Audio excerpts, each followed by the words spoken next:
dan juga pebisnis ya yang sharing bahwa ada karyawan yang menilep uang sampai hampir 900 juta rupiah. Itu gimana? Kamu pertama kali tahu bahwa ngerasa kayak ada yang janggal itu gimana caranya? Sebenarnya suami saya yang tahu duluan ya, karena itu bisnis berdua kan yang By Bad Skin ini. Jadi taunya karena dia lupa. Jadi dari toko jeruk, tahu kan toko jeruk, dia lupa ngapus rekeningnya.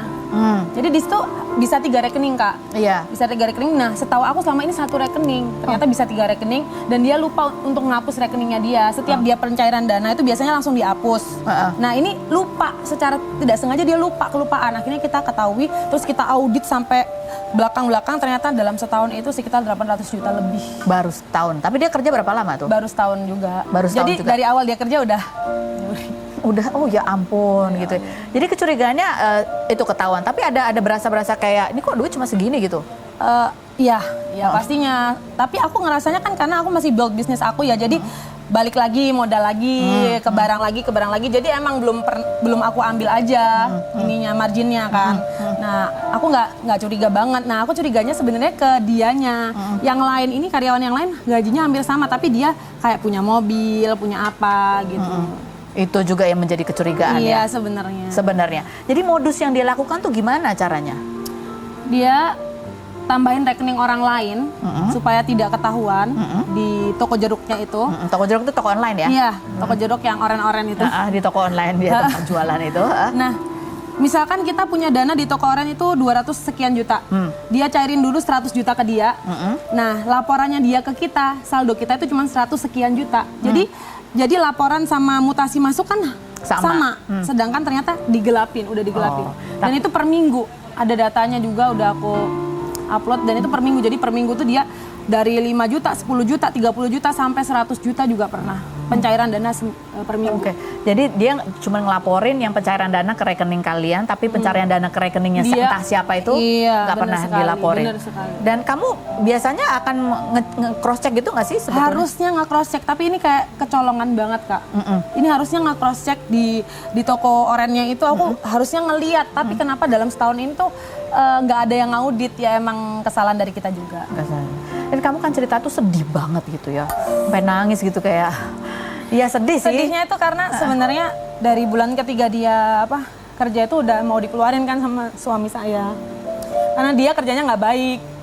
Tapi aku kayak coba dulu, jangan dulu. Udah dikasih kesempatan lagi. Terus suaminya dia itu dia kan anaknya 2, suaminya dikeluarkan entah dikeluarkan atau keluar sendiri dari kerjaan sebelumnya. Terus aku suruh ke kafenya suami aku, padahal suami aku nggak menerima. Nggak apa-apa, kasihan anaknya 2, tolonglah gitu.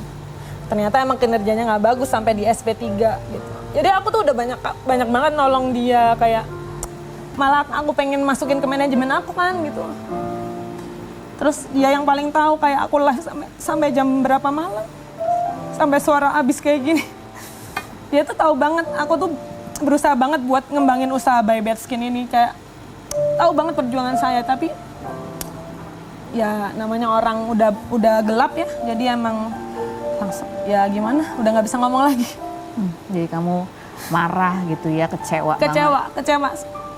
Kalau marahnya sih, ini semua kan juga cuman dunia ya. Jadi kayak mau dimarah gimana juga ya udah gitu. Kecewanya itu berat banget.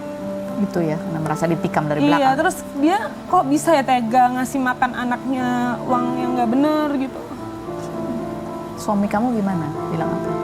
Ya, mungkin sampai saat ini yang bisa bikin aku kayak bangkit lagi ya, soalnya suami aku selalu ya udah ini cuman dunia, ini tandanya mungkin kita kurang sodako, mungkin kita kurang apa, makanya diingetinnya seperti ini gitu loh.